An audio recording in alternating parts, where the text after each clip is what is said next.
Museum Association. For those of you who don't know me, probably most of you don't, Jonathan Tangelo, president of SMA for the next, 8 hours or something. You'll start to see me slip away and disappear.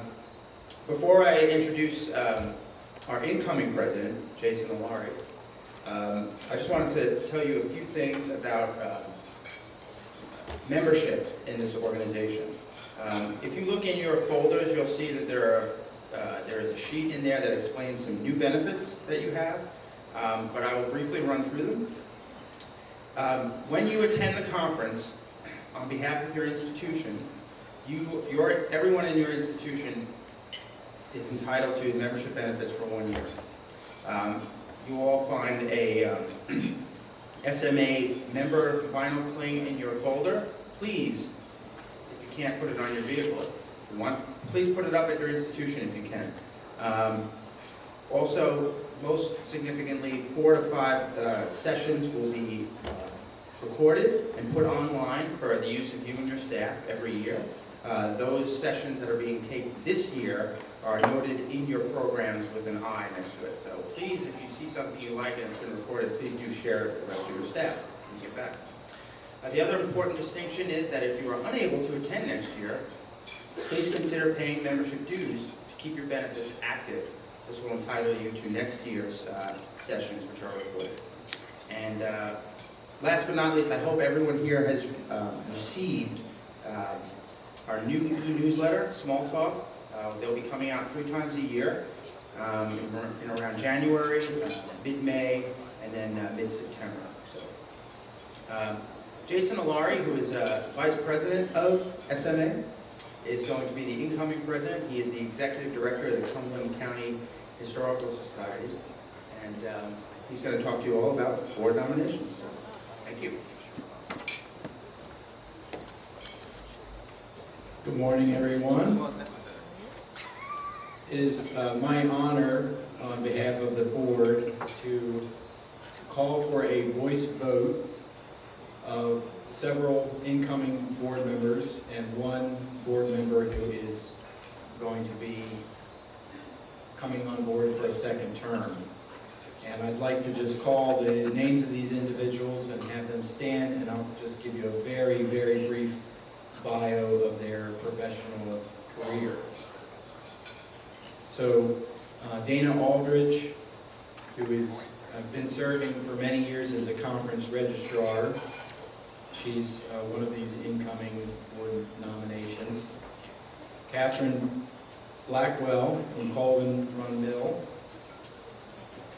And also Allison Tittman will be the incoming conference chair. And we also have John Merrill, who needs no introduction, and he will be the board member coming on for a second term. And I'd like those folks to stand up so you can be acknowledged if you're in the room. Okay, great. So now I'd like to call for a voice vote to approve that these folks come on to the SMA board. All in favor, say aye, raise your hand. Aye. Okay. Any opposed? Thank you very much. Let's give them a round of applause.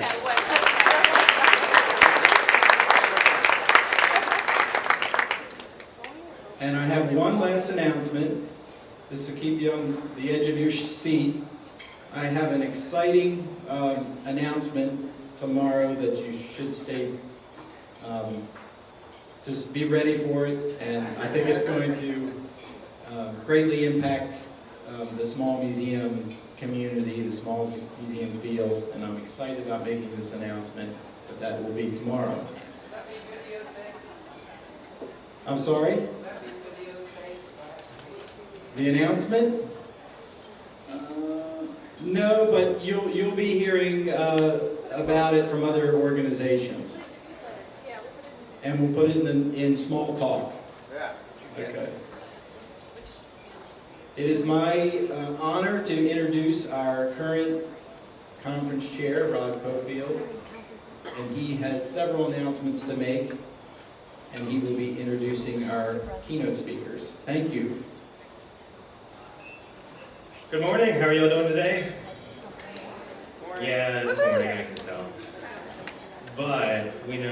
those great keynote speakers that by the end of the morning you all will be dancing in your chairs, right? That's what I was told was going to happen? We hope so, yeah. Okay, great. But before we get to the keynote, we do have the usual conference announcements. First, for those of you that pay online, the charges for this conference will be coming through mycommunityevents.com, or some charge similar to that. So when you get your credit card statement, don't believe it is a fraudulent charge. We are legitimate, we think. You're here, right? The silent auction items are out there. Take the time to wander through, put your bids down. We want everything to go for at least $1,000, please.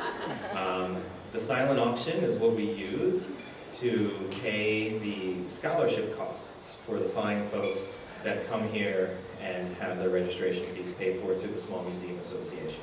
So the silent auction items, we really would like you to look at them, bid on them, so that we can continue to support at least 10 scholarship winners every year to the Small Museum Association Conference.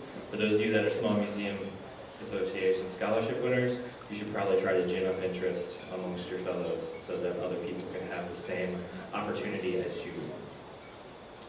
For those of you that are only here for the rest of today, at the end of the day, please recycle your name badges. We really like that. You can just take the sleeves and the lanyards and put them at the registration desk, and we promise to reuse them next year. The lightning round, there is a lunch lightning round. The sign-up sheet is right out there. Only 15 of you will have the chance to stand up here and talk to your peers during lunch for 3 minutes. It can be on whatever topic you want. You can do a song and dance. You can talk about your site. Last year we had someone who wanted to get a job, so she talked about herself. So there's a whole bunch of options that you can do in 3 minutes. We love the lightning round, and there are only 15 spots.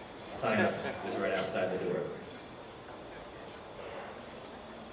And those are all the official announcements. So, they are ready, right? Ready. Okay. So it's my pleasure to introduce Sheryl Hack from Connecticut Landmarks and Robert Kiihne from RKExhbits. They have traveled from the cold, snowy north, New England, to come down to Thank you, yes. Ocean City in February. And they will be giving a great keynote address on what happens, how they survive working with many teenagers at a historic house museum over the course of a summer. They're here to tell the tale, spread the joy, and let you know what they learned. So please welcome Robert Kiihne and Sheryl Hack. Thank you.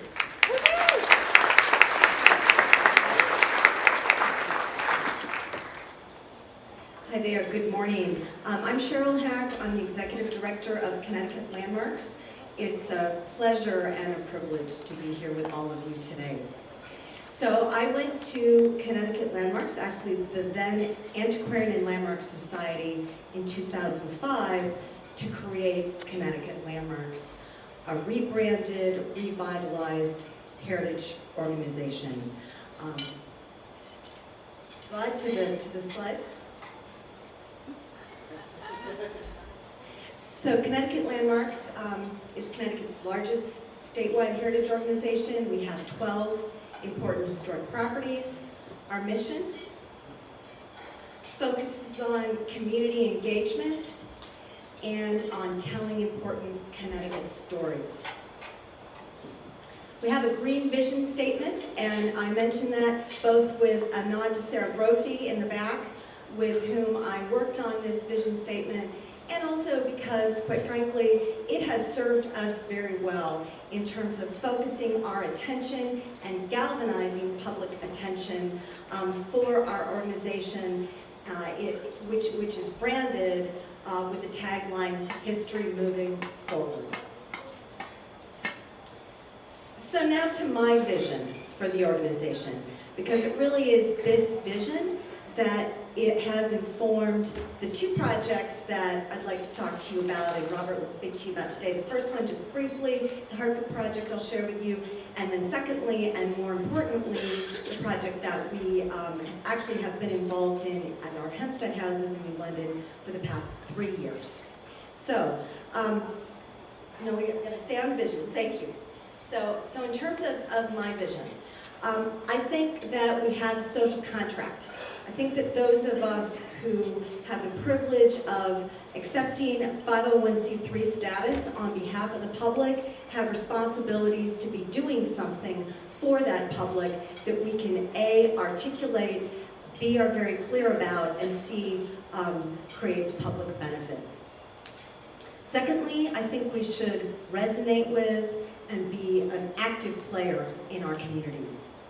Third, we should do life-changing work. Fourth, be provocative. Fifth, address unresolved issues in our nation's past. And finally, find the points of intersection between contemporary interest and the themes, stories, and important ideas that our properties, our collections, our sites hold. So what has Connecticut Landmarks been doing that embodies these core vision principles? This is our Butler McCook House and Garden in Hartford, where we've been running for the past 12 years a youth employment program. You may know that Hartford has one of the lowest high school graduation rates in the country.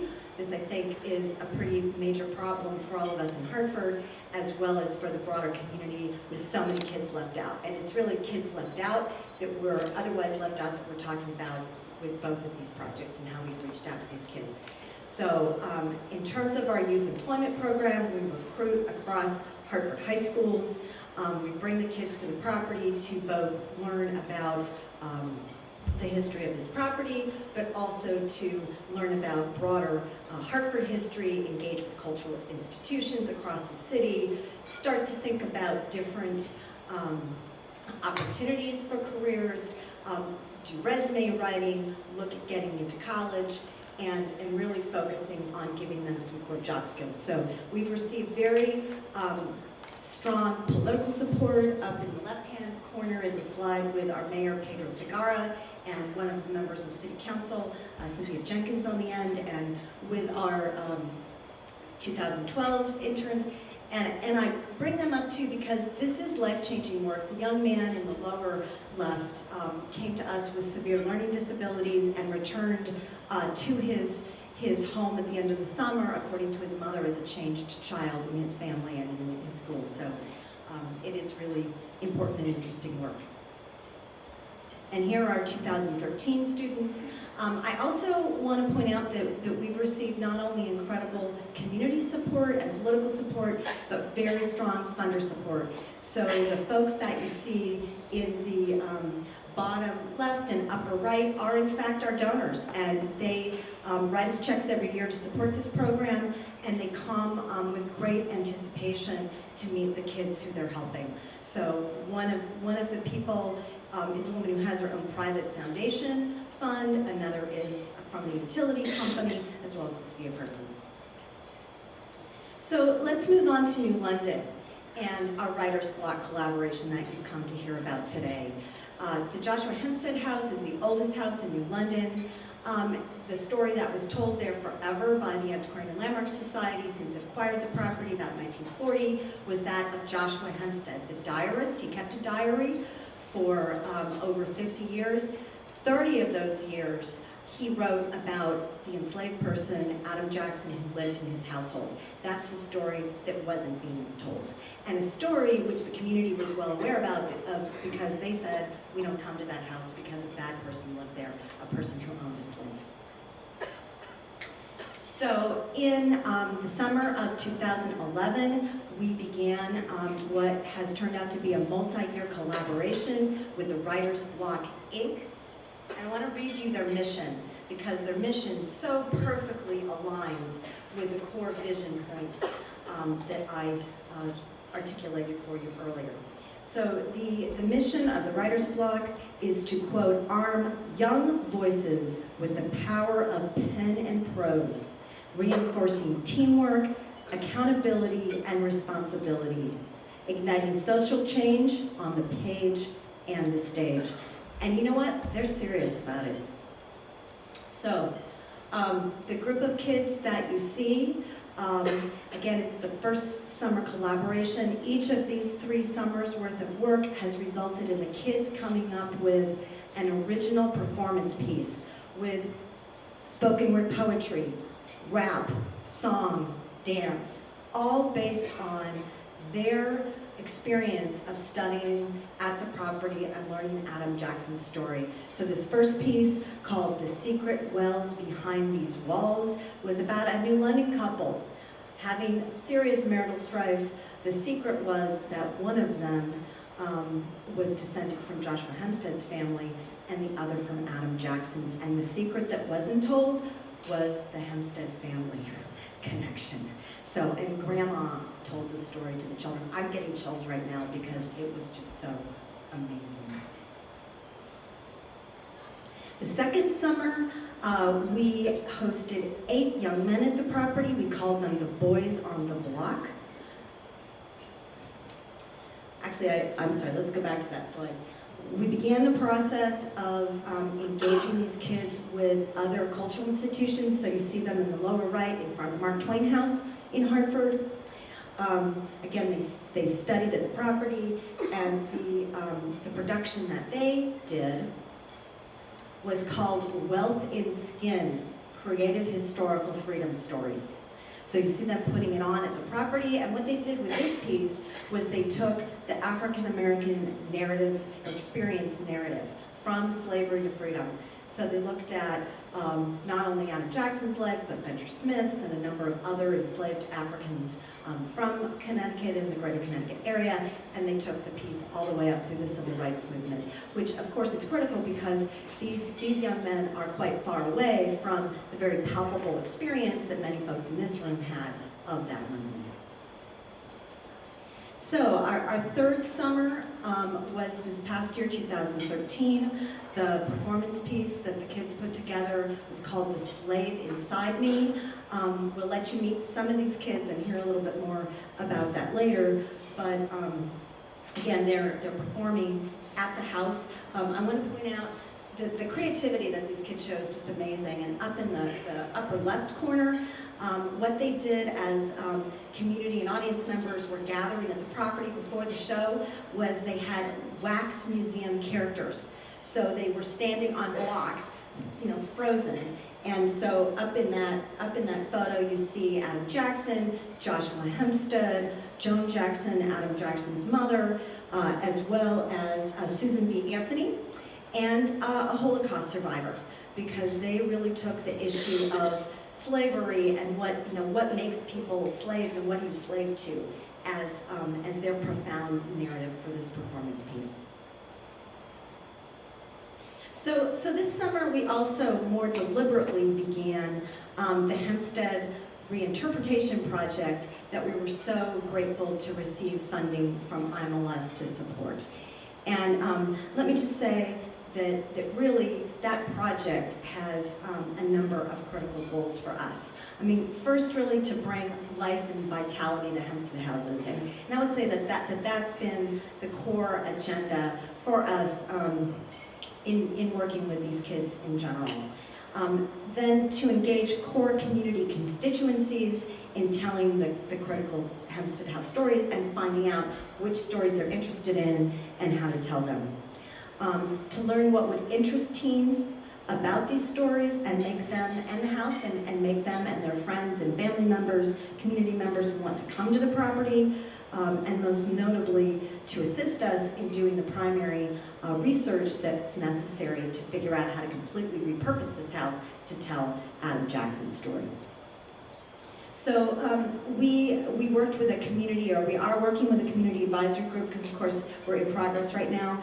We brought together scholars from across the community, African American historians, our trustees, and community members. We've had incredible legislative support. The gentleman up in the right-hand corner is Representative Ernie Hewitt, who's the state representative from New London. He got the Connecticut legislature to apologize for slavery 3 or 4 years ago.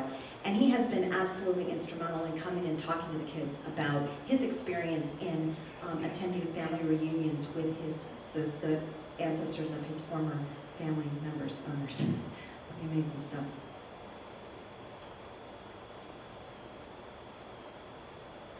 So the kids also had the opportunity to do an open house in the house and to dress up as Hempsted family members and characters, and we invited the community in, and we also invited the folks who participated in the Reach Advisors surveys that Robert will talk more about, and had an incredible public response to these kids. And remember, they're performers, but doing original narrative and engagement with the public during that process.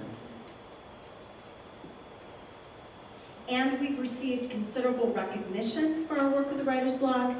You see me here with several members of my staff receiving a proclamation from the Mayor of New London, which we received and the Writers Block received for our collaboration. We got some community block grant money from the city, and we won an ASLH award for leadership in history for this collaboration. And I've also just been notified we've just won a Connecticut League of History Organizations award.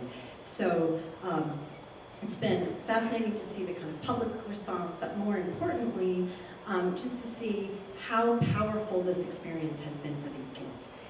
And of course, the opportunity to work with Robert and Susie Wilkening from Reach Advisors has been amazing.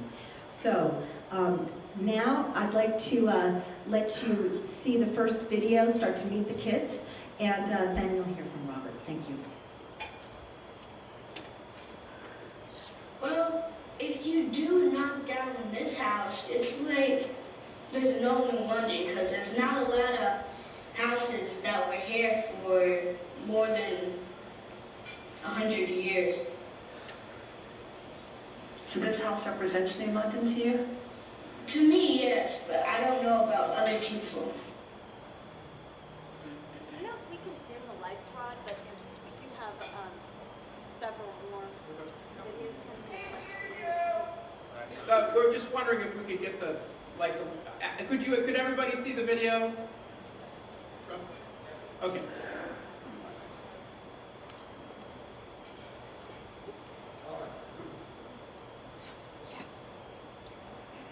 Okay, so what I was doing was trying to figure out what the kids would actually want to experience at a historic site and a historic museum. And what we did is we actually took the kids to a number of museums over the summer.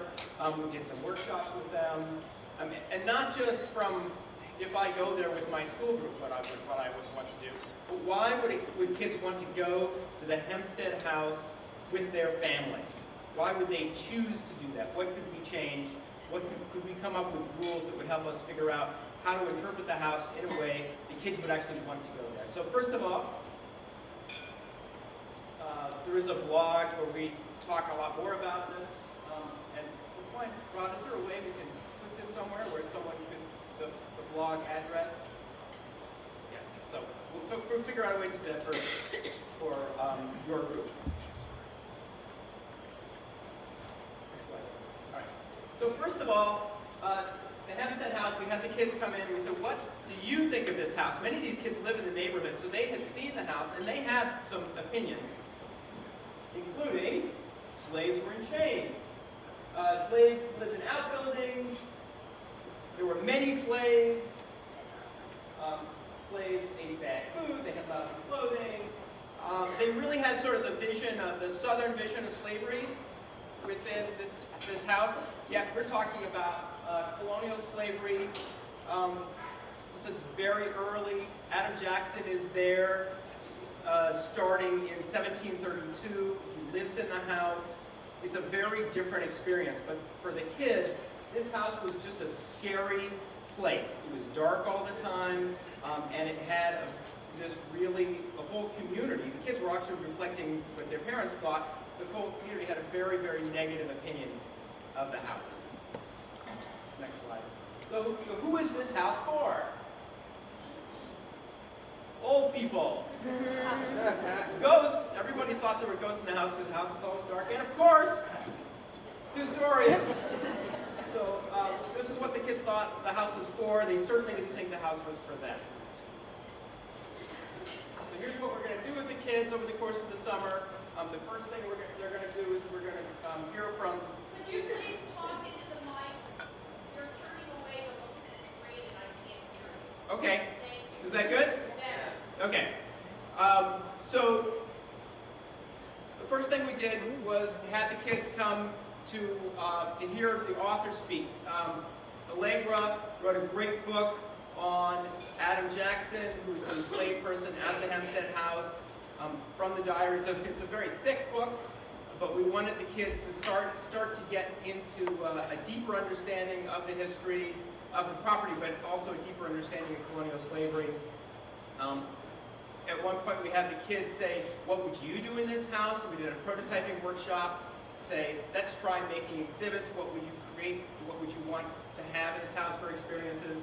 And then over the summer, we visited a number of museums, very different kinds of museums, and let the kids do whatever they wanted. These were not guided tours. We got to see what attracted them. We had them photograph things they liked. We tried to get them to write about things they liked. And it was very interesting to see those things that appealed to them, those things that did not appeal to them. It wasn't necessarily the things you would think. And I think many of the things that appeal to the students are the same things that would appeal to us. And here are some of the institutions we visited. First off, the lecture. So this was, Allegra is a great scholar, but it was a pretty dry lecture. However, the lecture did talk a bunch about colonial slavery and introduced many of these kids into a subject that they knew nothing about. Or at least they had very skewed and different views of. So after the lecture, after a 45-minute lecture sitting there, I thought, these kids are done, they're going to be ready to get the heck out of here. But they continued to ask questions for an hour. And I want you to think about that. That was their choice. At any point, we could have gotten up and left. But instead, they stayed and asked a lot of questions. Here's the Pequot Museum. I don't know, has anybody been to the Pequot Museum? A few folks? So how many millions do we think the Pequot Museum cost? It's a beautiful museum. I don't know what it cost. 40 million, 50 million.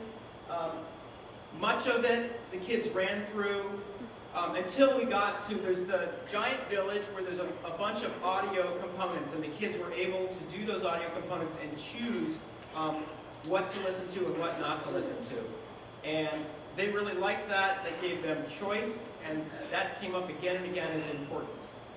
There were many other very high-tech exhibits that really did not speak to them at all. That too became a very strong theme. Technology is not the way to get at kids, because they have technology in their pockets. They don't necessarily want to be responding to your technology, and in some ways they see it as false. And here is the thing that they saw as honest at this site. This is essentially a root cellar, and this is the thing that many of them blogged about. So you have this $40, $50 million museum, amazingly beautiful and sparkly, and then you have this, root cellar out in the yard, and that's what they talked about, because going in there they felt was real. And that too came up again and again. They were looking for things that spoke to them as real, and they're very sensitive about what's real and what's not real. And I think we, as older folks, we're able to parse things out, to understand when we go to an interpretive place that might be comfortable in the summer or warm in the winter. We're able to parse out that HVAC system, that's not how it would have been.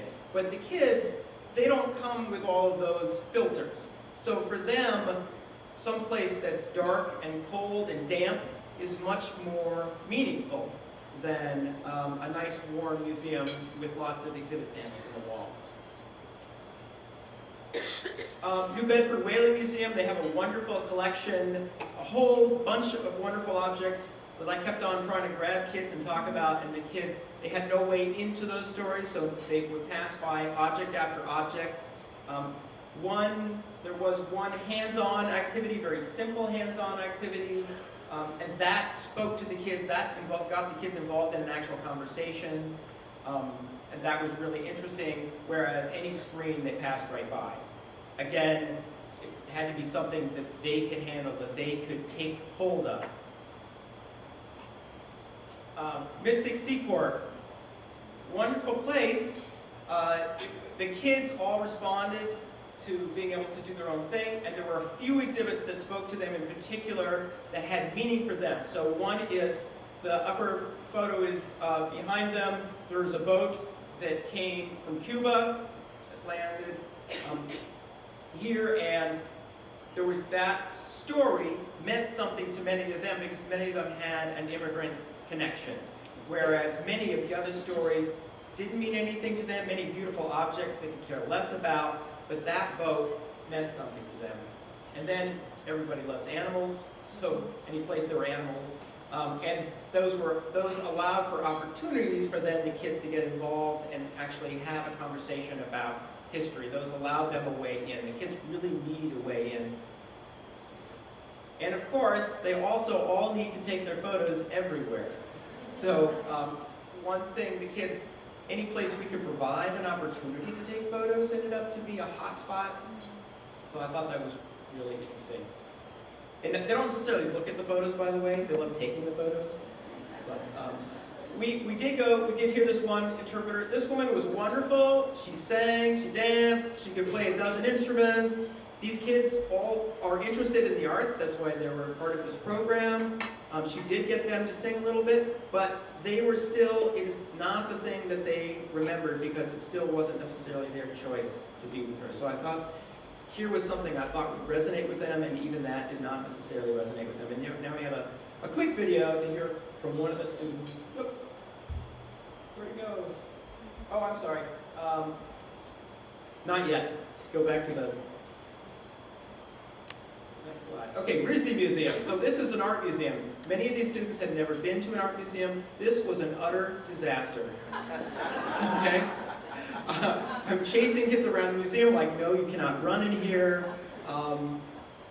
Hugging sculpture, that was like tame, so that was not too bad. But they had no way in to any of these stories. A couple times we were able to sort of get them to stop and talk about something and get it to start to resonate, but the museum made it really, really clear that these kids were interlopers and that they weren't necessarily wanted at this museum.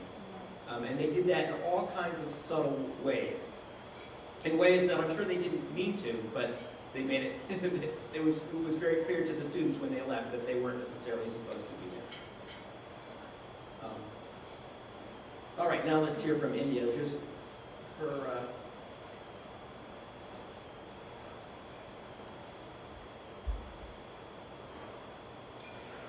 I like Music Seaport because you were able to go around like in a group, just in your group to go around and see the stuff there. And you don't just have like a tour person that's just like walking you around, telling you where to go, even though if you don't want to go in that right now, you want to go somewhere else. When I was here the first time at the Hempsted House, we were like, we walked in and there was this lady who was talking to us about the Hempsted House, and I saw just people, including me, just like wandering off, like, I don't care, because this is just getting too boring. Just like, why are you talking to us? Just plain old talking. I don't like this. I'm not going to listen.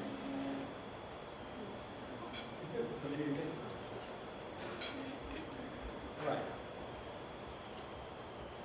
Okay, so I've noticed at professional conferences like this one, including the last NEMA conference I went to, the New England Museum Association, and national conferences, and it seems like every week I hear on the news some other study of how our kids are failing us. And I'd like to take a moment to try and dispel that and ask you as history professionals to take a critical eye to all of the things that you're being told about kids today, about how they can't think critically, and they don't write, okay, except that they write online way more than any of us ever did. And here's a typical example. So this is a survey of students and a slamming of how their knowledge base has changed significantly since 1980. I will now be honest and tell you that I was a high school student in 1980, and it's perfectly possible that I was asked these questions. So if you take a quick look, the complaint is that some things from the American Revolution, some facts from the American Revolution have sunk significantly in questions that kids can answer correctly. Who Paul Revere is, who Betsy Ross is, and something about, and who George Custer is. So I'm going to ask you as the audience, why in 1980 would you have known these facts? Bicentennial, we all lived through the bicentennial, we had it like slammed into our head. Of course kids don't necessarily know this. They have so many other competing information, so much other competing information that they do know. They know things about the cultures in India, cultures in China, cultures in Korea that we never learned. Kids today are under more pressure than ever to learn more and more and more.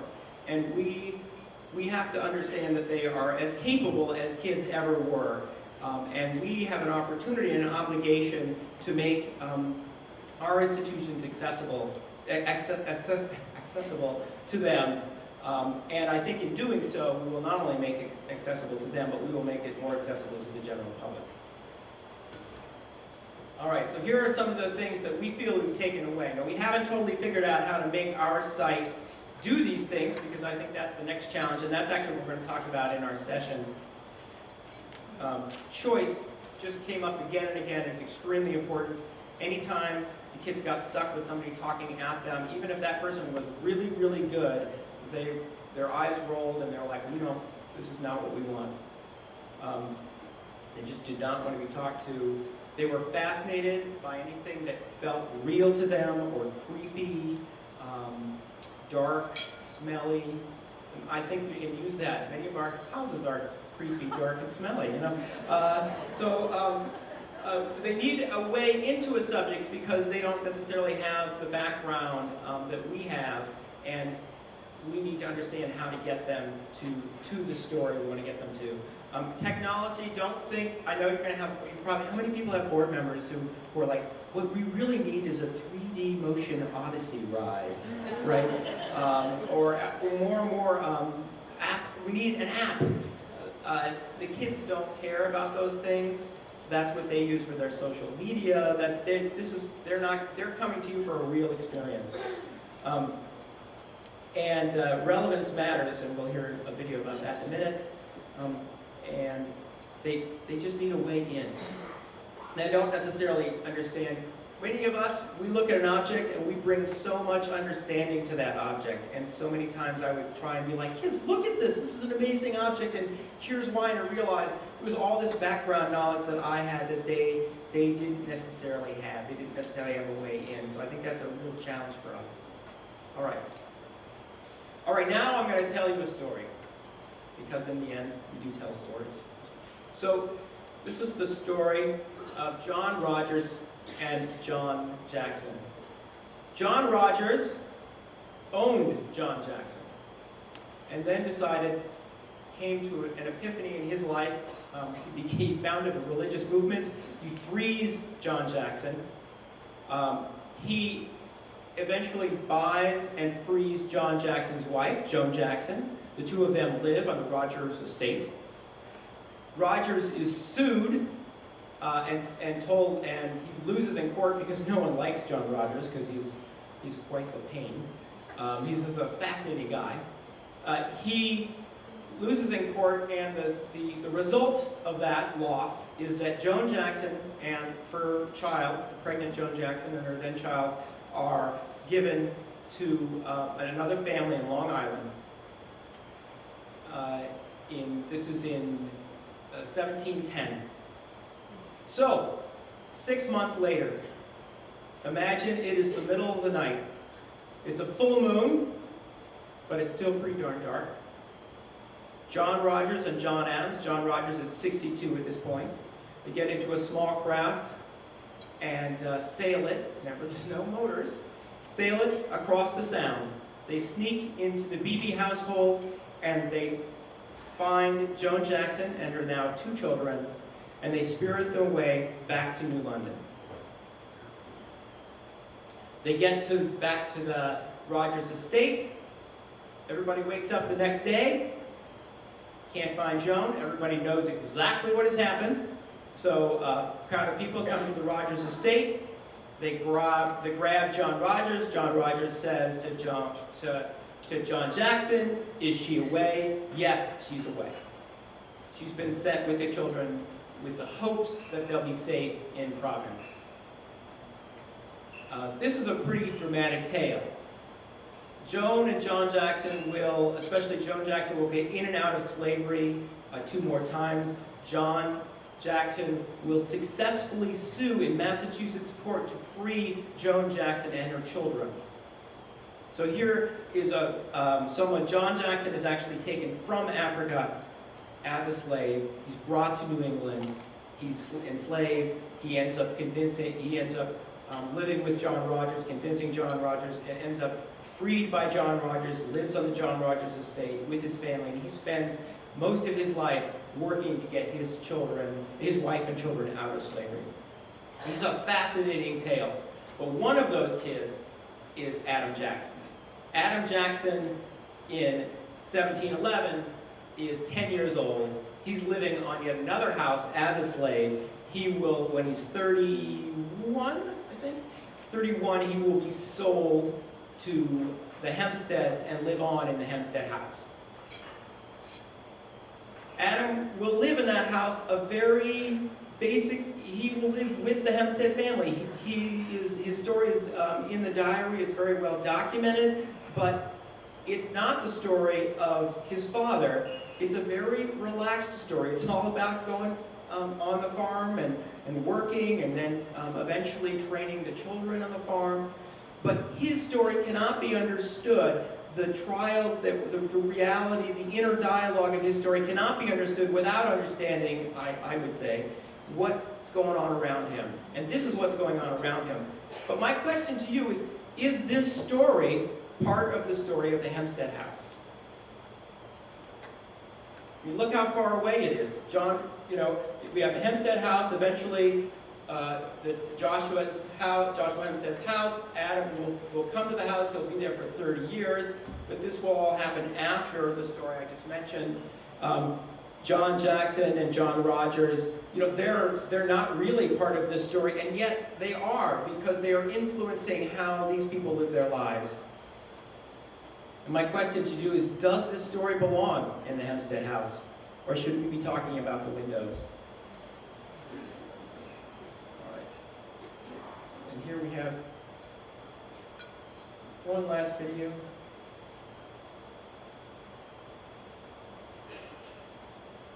And everything she was saying, I really didn't understand how she was relating it to now today, because a lot of people don't really understand everything that went on before they were born or even thought of being born. And I think the only way people can really understand how stuff really evolved back then, before they were born or thought of, was how to relate it to now today, now to people's lives that happen now today and stuff. And my question was, how did, through all her research in history, why didn't she connect that to now today, so people can really have a better image and better general message about slavery back then? Because a lot of people find it boring learning about history that they had no part of or even really care about, especially way before their time. And a lot of people don't care about stuff if it doesn't involve them, or if it doesn't happen in their lifetime, they really don't care about it. So I wanted to know how she can relate that to now today, so people can start having the idea and start thinking about how slavery is really, if it's really going on now today, and how can they relate to it in their lives and be able to tell the story of slavery in their eyes. Just basically connect it to every possible connection that you can ever think of, but most of all connect it to modern day, now today, because a lot of people now today don't really care, like I said before, don't really care about stuff that happened before their time, because they find it boring or uninteresting. And if you connect it to stuff that happened in their lifetime and happened in their generation, then they'll probably find it more interesting to learn more about and to keep going into history to learn more about, so they can tell their story in a different way.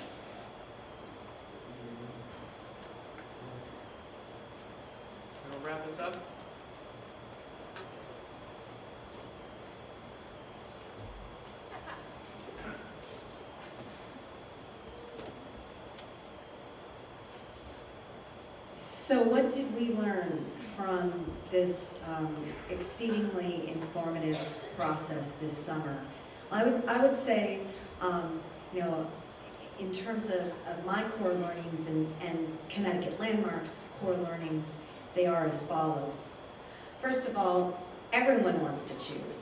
So I think that, you know, the high school students and the teens are really emblematic of broader trends in our culture and how we as museum professionals need to respond to those trends in terms of customizing experiences. And that's something actually that you know, we've all heard from Falk and Durkin about for years. We'll talk about that a little bit more in our session later today, but really this project, I should say on a personal note, really brought home to me the very important work that John Falk and Lynn Durkin have done forever and the kind of conclusions that they've come to be manifest in, you know, in our property and in our opportunities. So secondly, relevance is essential. And we must give audiences the opportunity to make whatever we're doing relevant for them. And relevance is personal, right? So it's bringing the narrative to the current day and giving them the opportunity to do that. So the most fascinating thing to me about the work that we've done with the Writers Block is that we have had the 3 different summer collaborations that I showed you, which resulted, and in many cases there was quite a bit of overlap with the kids, that resulted in 3 completely different narrative pieces that were that stemmed from their thought process about slavery and about the story of Adam Jackson, and resulted in 3 completely different pieces. The Slave Inside Us, the piece from the summer, was about a school group, and the principal was African American and did not want the story of Adam Jackson told. And the upstart theater teacher, you know, white American theater teacher, was insisting that that be the play that the students did. So I mean, it's really amazing what narratives were created with the backdrop of the Hempsted House story. Another important point, I think, is the importance of historical research. So we were incredibly fortunate, not only because Joshua Hempsted loved the 50-year diary that I referenced earlier, but because Dr. Allegra de Bonaventura, who was a Yale graduate student, wrote her dissertation on Adam Jackson and his family, and then published the book last year that you saw on the slide. So I think, you know, we can't underestimate the importance of historical research in terms of bringing to us those real, authentic stories and narratives that provide those critical jumping off points. And I think finally, you know, kids care about history. This notion, back to Robert's point, that no, they're not going to get it and it's all going to be boring, that's really about us. So the challenge I leave you all with is, what about the other kids? Because this nation right now, and now I'm going to get real sappy, but we all know that this nation is leaving out huge proportions of our population. And the question is, what will we, as stewards of important historic resources and assets that we hold in the public trust, what's our response? And what are we doing to help to solve this problem? Thank you.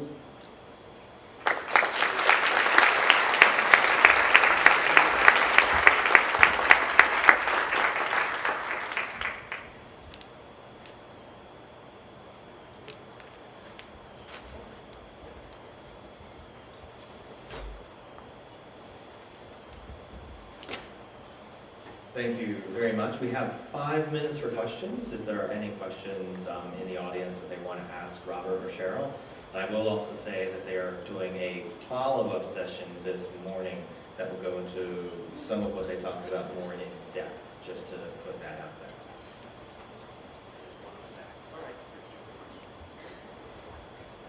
Yes? Writer's Block did that. They were kids interested, so the question was, how did Writer's Block, how did we recruit the students? And actually we worked with Writer's Block to do that because they had contacts in the schools. And they were looking for students who were interested in, who might be interested in the arts, but also might be having a hard time. Why did they listen to the historian for so long? Well, so why did they listen to the historian for 45 minutes? We did have them there for 45 minutes. They were in there to listen to them for 45 minutes. And so they weren't going to leave at that point. What was amazing is that they stayed and started to ask questions. And I think what happened there was a couple students started to ask questions that other students then jumped off from. And in fact, Roy, who we saw here, he was referring to, that interview was at the end of the summer, but he was actually referring to talking to the author at the beginning of the summer because he was not going to let her off the hook. He's like, why in this book didn't you sort of make some connections to today? Because he thought that that was really important. How did that one make it very clear that they How did the RISD, sorry, nobody's here from RISD, right? So how did they make it clear that they were not comfortable with kids? Well, first of all, the guards followed us around.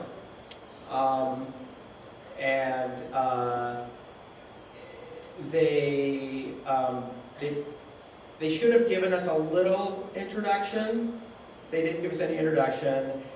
In the exhibits, there wasn't any way for the kids to get into it.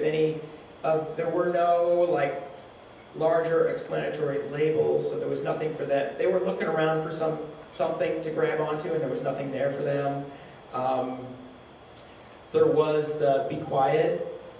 We were the only people there. What does it matter? Who exactly is it that it was going to be a problem, the kids talking to each other? Like, what was even when they were talking about the art, but if they were being loud, that was a problem. So that was a pretty clear, like, you're not really welcome here. Yes? What were the hours and staffing like for this project? So what were the hours and staffing like for this project? So Writer's Block did the day-to-day, and this was a resource-intense project for sure. They did the day-to-day with the students. I worked with the students 1 to 2 days a week. They have a staff of, what do you think? So we had the privilege through the IMLS grant of hiring a project manager.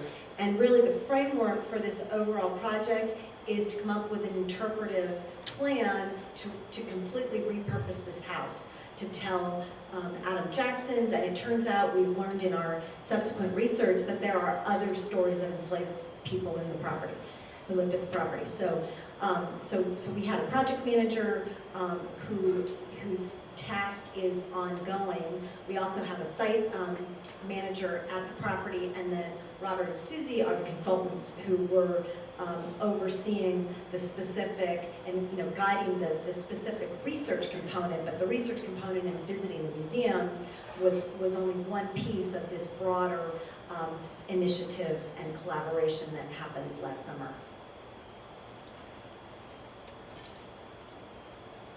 Yes? So when you were working with the students and when Writer's Block was, what kind of tone were you using to engage them? Were you using an adult, I'm teaching you tone, or were you sometimes being like, hey, okay, So the question was, what kind of tone were we using to engage the students? And it varied a lot because we had a lot of different people talking to the students. So, the author was bringing her her grad student tone to the students, I would say. But we also had a theater consultant come in, for example, and teach them some theater skills and interpretation skills. She's a great first-person interpreter, so she talked very much at their level. The staff works with these kids. Some of the Writer's Block staff, they've worked with these kids for a longer time, so they're very much talking at their level. I think when Susie and I we're talking with these kids, even though I do have 2 teenagers. I still haven't figured out how to talk to teenagers. We were talking with, well, we were being very open, like this is what, we were asking for something from you, and that helped a lot, as opposed to talking at them. So we were having, it was different for us because we were having a conversation with them as opposed to trying to dump a bunch of knowledge onto them. So, Sounded like they liked some of the technology and didn't like others. What did they like and what do you know about that? So the question, it sounded like they liked some technology but didn't like other technology. They all had iPhones. They all have their phones, and they all took a lot of time snapping photos with their phones if there was something that they liked. But often, so many museums have the kiosk, right, the screen, and that often was something that they would pass right by because they didn't see the value to it. So it really, again, it came down to, sometimes came down to content. There was an activity at the Pequot Museum. There was a language activity, and many of the students actually believed that they had Native American heritage, and so that part was that activity was interesting to them, but because they could hear the sort of, they could pick out English words and then see how those words might be translated and hear the results. So that was interesting to them, but I don't know that that was dependent on the technology itself. It just came down again and again that the technology itself did not sell the kids. It was a content that they could get into. It was way more important. And it could be, I mean, the fact that the Park Service is very simple, manipulative for laying out a city taught them way more than the way more expensive high-tech things that I think is very telling. How long were the kids in the program? Did you see them every day? And did they get service hours or something at the end? So how long were the kids in the program? Did we see them every day? Writers Block saw them every day. The Hempsted, they were on the Hempsted property basically 2 days a week. I know I was with them 1 day a week, and we would often go on field trips. And then they were also at the property. So the Writer's Block runs sessions, if you will. So they, like right now, they're about to start their spring session, so we have sort of the next phase of what we're working on with them. But so they have a whole process where they recruit and they have their own training around performing arts and leadership responsibility, all of those pieces. So we were their project last summer, as opposed to the other 2 prior summers. They did multiple performance pieces because their outcome, the outcome of their leadership training experience for their summer program is always a performance piece. So the first summer they did 2, one about Hempsted Houses, and so then they were at the block, and again they were providing the overarching structure for the program, and we had the kids to execute our particular research agenda as well as to rehearse them on the performance piece. Yes. As a consultant, you have the luxury of having a perspective, and you just integrate perspective. Do you have any advice for individual sites that might want to be able to analyze how people look at their sites without getting our own emotions involved with what's really happening? Right. Well, first of all, we're still working. So the question was, do I have advice as a consultant, as somebody who's able to come in from the outside and sort of look above and not necessarily have my emotions involved in the site? So we're still working on that, but right, that's not going to be, it's not easy because, of course, if you have interpreters and they're there because they want to interpret, and I have to go in and say, you need to not interpret, and you need to figure out ways to let people guide themselves. I have grown horns I am not necessarily their favorite person, and so, I mean, I guess one advantage to that is that I'm not there, so if they have somewhere a dartboard with my face on it, that's okay. Because it's not going to be their clubhouse, right?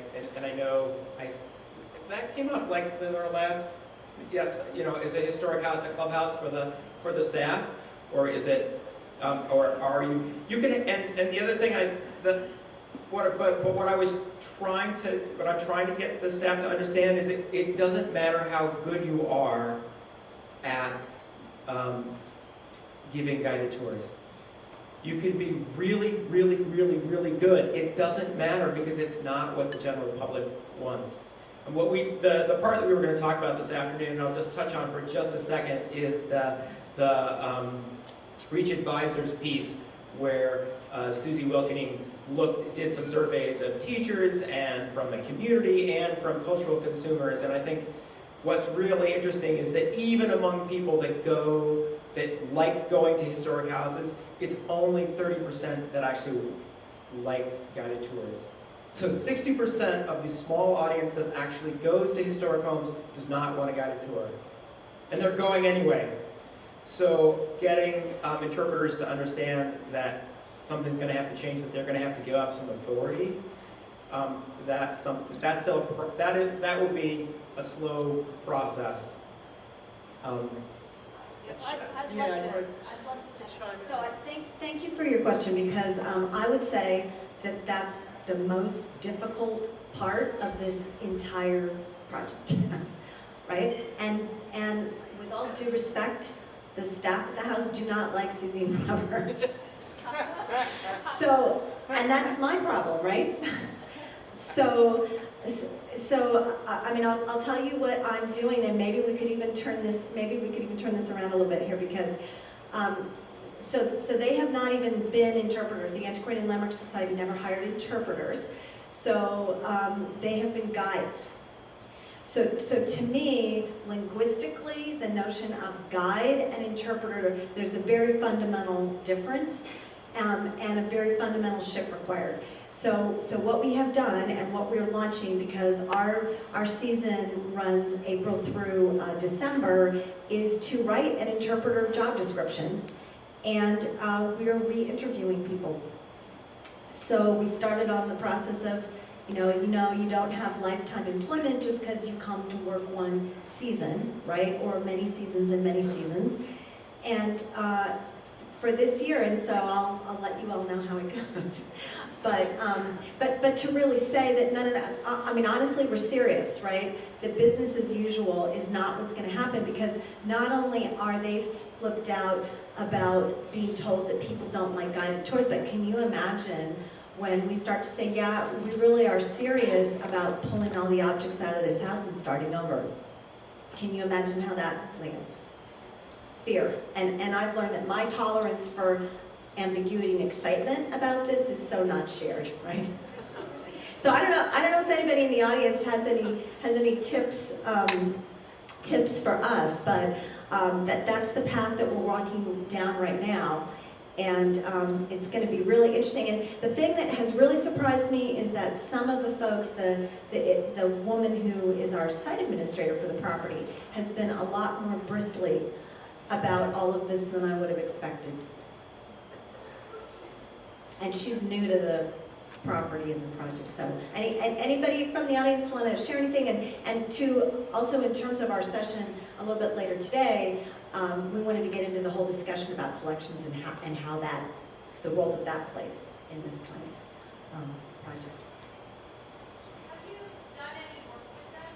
I mean, the existing guides and the staff at the house. I mean, I think there's a value to the experience that they have, even if, I mean, you need to gauge whether or not you can get them on board with the change. If they're looking to make a large change, there might be some value in sitting down with them and getting a sense of what in particular is it that they value so much, what they fear is going to be lost in a reinterpretation, and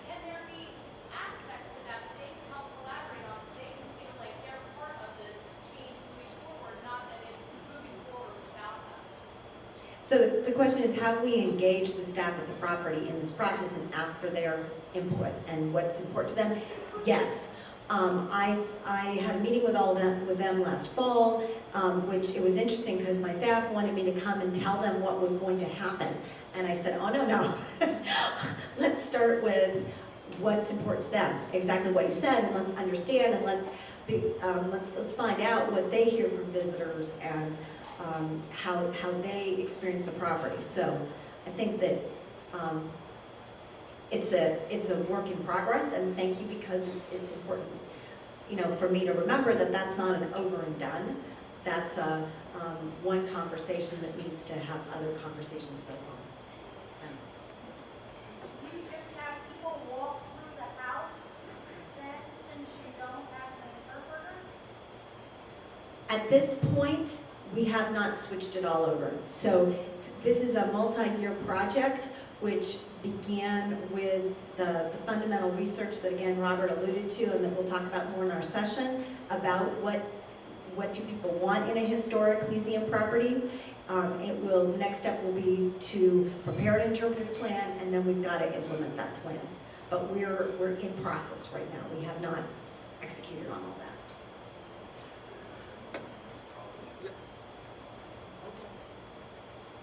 So I'm going to grow horns and say this is done for the morning. Thank you both for the information. We look forward to see